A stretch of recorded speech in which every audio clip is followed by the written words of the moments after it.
Modi media के लोग मुख्तार अंसारी की मौत पर जिस तरह से जो है कि बखेड़ा खड़ा कर रहे हैं, बहुत ही शर्मनाक है हमारे लोकतंत्र के लिए। जो है कि बदनुमा धब्बा है कि मैं तो इसी माटी में पैदा हुआ हूं। मैं इस करेल क्षेत्र में जब आता था कभी, चाहे सोनवानी हो, गरौर हो, रेलमार हो, चाहे शेरपुर कुंडेसर हो, रंगवा देख के हमारा करियवा कहे नंजतियवा ही हो, कौने कहां से आयल हुए कहां जेबे। क्या मुख्तार अंसारी ने किसी गरीब गुरबा का, पिछड़े का, दलित का क्या जमीन हड़पने का काम किया? क्या उनका तो माफियाओं से ही मुकाबला था। वह लोग जो गरीबों का, पिछड़ों का, दलितों का, वंचितों का जो है कि जमीन हड़पने का, घर से बेघर करने का काम करते थे, उनकी वो छाया बनने का काम किए। आज बताओ, बगल में चले जाओ, आप बड़ेपुर में चले जाओ, केशवपुर में चले जाओ, अब कहिया पे चले जाइए, ये मोहल्ला किसकी जमीनों में बसा है? मुख्तार अंसारी के परिवार में बड़ा है। और वह परिवार जब भारत पाकिस्तान का विभाजन हुआ तो उन्हें आर्मी इन चीफ बनाया जा रहा था, डॉक्टर मुख्तार अंसारी को, जो इनके दादा थे। उस तरह के सम्मानित परिवार के नागरिक रहे जिन्होंने कहा कि मैं भारत माता की भूमि में पैदा हुआ हूं, उसी जमीन में मैं लौट करके खड़ा हुआ हूं, मैं भारत माता की जमीन पर ही मरूंगा, लेकिन पाकिस्तान की सेना का चीफ मैं नहीं बनूंगा। आज मुख्तार अंसारी जी को एक साजिश के तहत उन्होंने पहले अपने परिवार के लोगों से संदेह जाहिर किया था। अमित शाह वाला वीडियो वायरल हो रहा है, आप देख लेना, कि अतीक और अशरफ का रमजान के महीने में खात्मा किया गया, शहाबुद्दीन का रमजान के महीने में, और रमजान के पवित्र महीने में जहर देकर के जो है मुख्तार अंसारी को इस दुनिया से विदा कर दिया गया। तो ये भारतीय जनता पार्टी पूरी तरह से हताशा और निराशा की शिकार है।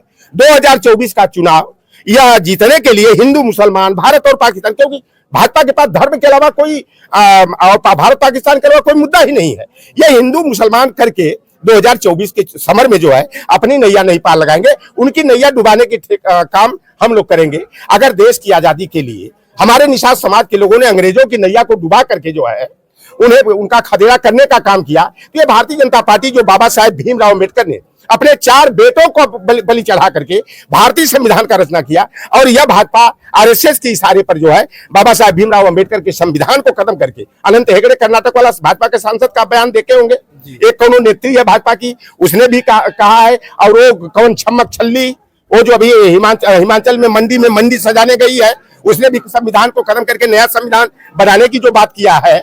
तो ये पूरी तरह से साफ है कि 2024 में अगर हमारे ओबीसी, एससी, एसटी, माइनॉरिटी के लोग और संविधान में विश्वास रखने वाले जनेश्वर मिश्रा जी, रमाशंकर कौशिक जी, ब्रजभूषण तिवारी जी, मोहन सिंह, कपिल देव सिंह और रेवती रमन सिंह की समता, समानता, बंधुत्व, भाईचारा और सामाजिक न्याय की विचारधारा को लेकर के आगे चलने वाले लोग हैं, उस सवर्ण समाज के लोग भी जो है इस बार समाजवादी पार्टी और इंडिया गठबंधन के प्रत्याशियों को वोट देकर के भारतीय जनता पार्टी के विजय रथ को रोकने का काम करेंगे। भाजपा लाख छल कपट कर ले, जुमलेबाजी कर ले, अब झूठ की खेती अब नहीं चलेगी। हमारे यहाँ तो कहा जाता है ना कि काट की हारी एक बार चढ़ती है। इन बेईमानों ने जबरदस्ती 3-4 बार चढ़ा लिया, लेकिन 5वीं बार वह हारी नहीं चढ़ेगी। इनका जो है रथ तो दीदी रोकेंगी बंगाल में, हमारा भतीजा इनको 3-4 सीटों पर सीमित करने जा रहा है बिहार में, और जो ये कुशीनगर के रास्ते, देवरिया के रास्ते, चाहे चंदौली और गाजीपुर बलिया के रास्ते अगर यह प्रवेश करने का प्रयास करेंगे तो इनके रथ के पहिया को उखाड़ कर फेंक दिया जाएगा।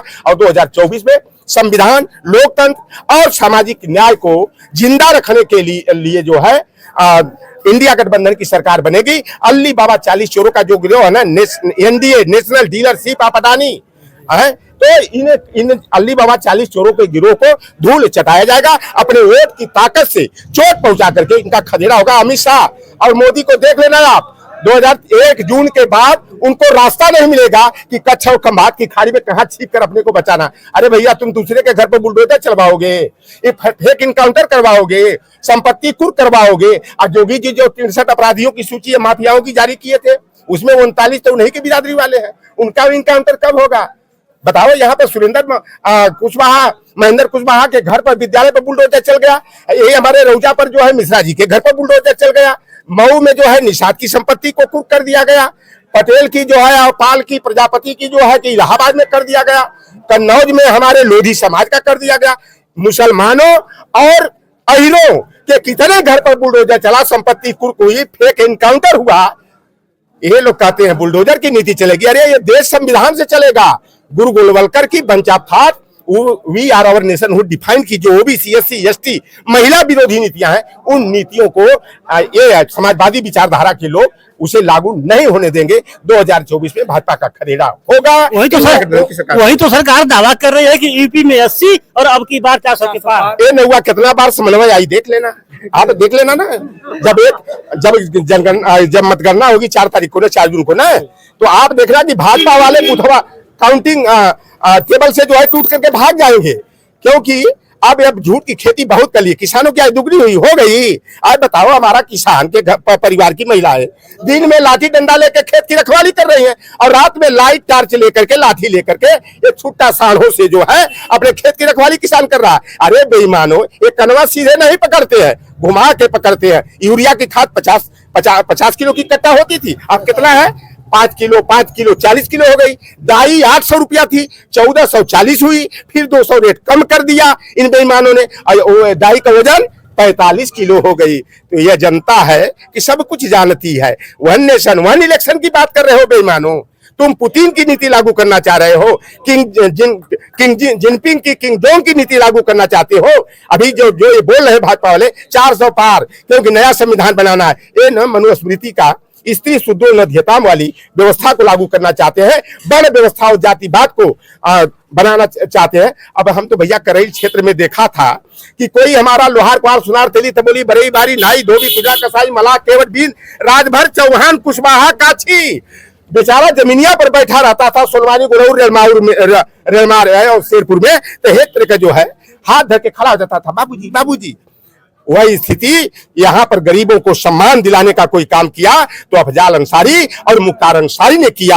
आज गरीब गुरबा समाज के लोग जो है इसलिए दुखी हैं। आप ये बगल के गांव मोहल्लों में जाके पता करिए ना, बड़ेपुर में, केशवपुर में, चाहे अटहिया हो, ऐसे तमाम 5-6 मोहल्ले मिल जाएंगे जहां मुशार हो, बीन हो, मलाह हो और तमाम गरीब गुरबा परिवार को इनकी जमीन में बसे हुए हैं।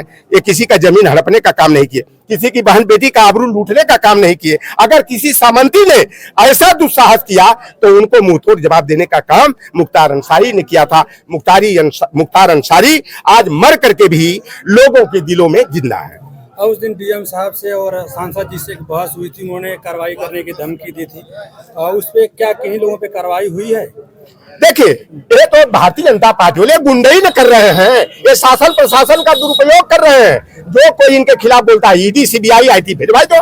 अरे लौटर राम को खरीदने का प्रयास किया बेईमानों ने, कहा चारों बेटे बेटियों की नौकरी दे देते हैं, आर्थिक मदद कर देते हैं, राजनीतिक समायोजन कर देते हैं, फिर 16 फरवरी को कहा राज्यसभा में भेज देते हैं। और लौटर राम ने कहा थूक कर चाटने वाला नहीं हूँ, मैं ओम प्रकाश राजभर संजय निषाद नहीं हूँ।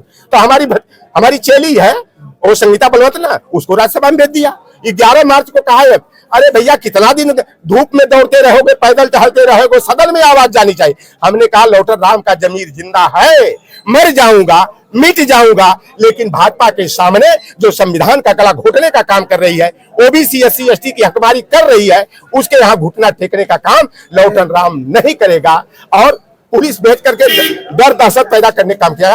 तो यह जो अखोरी भाई देखो, जैसा ऊपर से डंडा पड़ता है, वो बेचारे हमारे आपके घर के तो हैं, नौकरी करने वाले, चाहे पुलिस में हो चाहे प्रशासन में हो, तो उनको तो ऊपर का आदेश जो होता है उसी का अनुपालन करना होता है। अखोरी जी ने जिस तरह का उस दिन दबंगई की भाषा बोली है अफजाल अंसारी जी से, अंसारी परिवार से, वो अपने दिल पर पत्थर रख करके बोली है। वह भारतीय जनता पार्टी आरएसएस के लोगों ने बुलवाने का काम किया है। और जो भी कार्रवाई समाजवादी जो है जेल जाने से, मुकदमा से, लाठी डंडा से नहीं डरते हैं।